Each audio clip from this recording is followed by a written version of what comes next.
பூனைக்கும் பூனைக்கும் கல்யாணம், பூலோகம் எல்லாம் கொண்டாட்டம். ஆனை மீது ஊர்வலமாம், அற்புதமான சாப்பாடாம். ஒட்டகச்சிவிங்கி நாட்டியமாம், ஊர்குரங்கு பின்பாட்டாம். தடபுடலான ஏற்பாடாம், தாலி கட்டும் வேளையிலே மாப்பிள்ளை பூனை காணோமா. வந்தவரெல்லாம் தேடினராம், பெண்ணை பார்த்ததும் மாப்பிள்ளை பிடிக்காமல் தான் போய்விட்டார். எங்கே ஓடி போனாரோ என்றே பலரும் பேசினாராம். பெண்ணின் தாயார் இது கேட்டு பெரிதும் வருத்தம் கொண்டாளாம். ஐயோ தலைவிதி என்றெண்ணி அங்கும் இங்கும் நடந்தாளாம். வந்தவர் சாப்பிட பானையிலே வாங்கி வைத்து பானையிலே.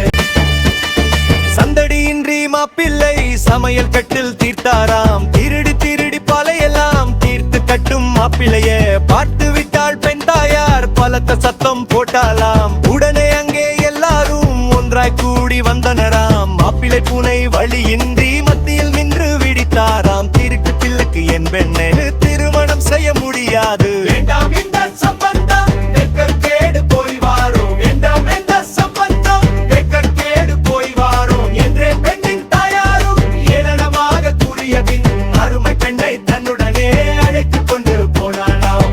வகை வகையான சாப்பாடு, வயிறு முட்டை